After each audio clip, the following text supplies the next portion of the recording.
咁大家好啦，咁我李獻計，咁我今日呢條片咧，我好想同大家解釋一下，喂，點解我李獻計個 YouTube 頻道會冇得留言嘅咧？點解會封咗嘅咧？嗱，我有兩個原因令到我做呢樣嘢嘅。第一個原因就係影響到其他人留言，第二個原因就係影響到我自己本身，無論你話係心理狀態又好，你話係情緒各方面都好啦。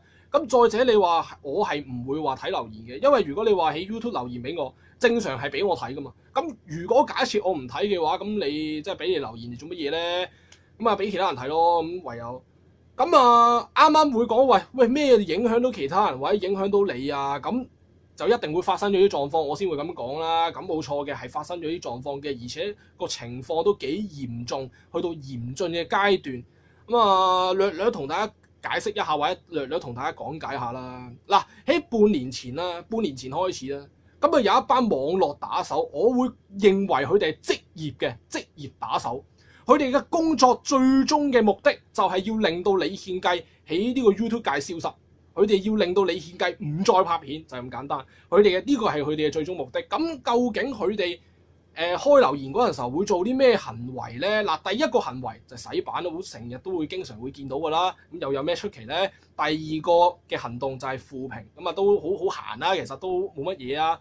咁第三樣嘢咧，就佢哋會不斷去講一啲惡意性嘅説話、惡意性嘅攻擊啊，甚至乎你話攞埋我屋企人嚟講啊，咒我屋企人死啊咁，跟住等等啦。咁第四樣嘢咧就更甚嘅，會做一啲抹黑嘅行動啦，甚至乎你話爆埋我屋企嘅住址啊，爆我屋企嘅電話啊，各種嘅個人資料啦。咁即係當然你話，如果你話俾啲不法嘅分子去睇撚到呢啲資料嘅話咧，對我人身安全或者現實生活嘅情況係大受打擊，或者係好大影響嘅。OK， 咁如果我講咗咁耐，或者講咗呢四點，你哋都唔明，喂，究竟有幾恐怖啊？咪打手？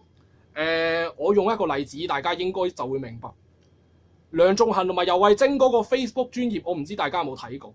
如果你哋都唔明嘅話，你哋可以去睇下梁頌恆同埋游蕙禎個專頁，咁佢哋咪俾人係咁鬧嘅。我個 YouTube 嘅情況比游蕙禎、比梁頌恆嘅專頁恐怖100萬倍，大家可以幻想下，大家可以諗一諗。如果你唔明嘅話，你即刻去游蕙禎或者梁頌恆個專頁睇下。我啱啱講過係恐怖100萬倍啊！咁嗰啲打手即係當然唔會話喂全香港人去攻擊我啦。咁嗰啲打手嘅數目大概你話去到30到40人左右啦，我相信會不斷咁增加嘅。咁呢一個30幾40人係我估計嘅咋，我唔清楚幾多人，或者可能你話100人、1000幾人、萬幾人都唔頂㗎，我唔想諗啊。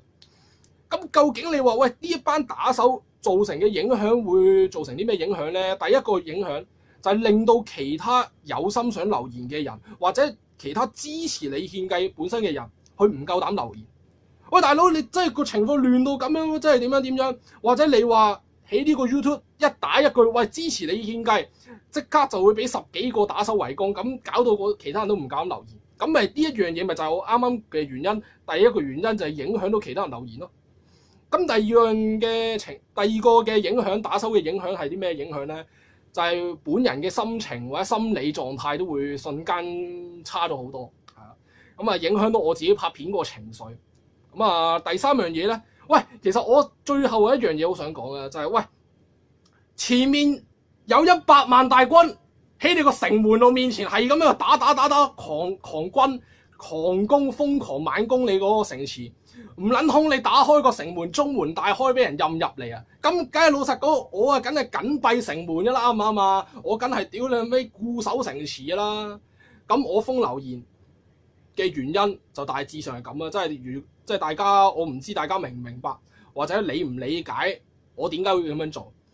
如果比着係即係你哋係我嘅話咧，我相信你哋亦都會同我一樣咁樣做，或者亦都會即係同我一樣咁嘅諗法。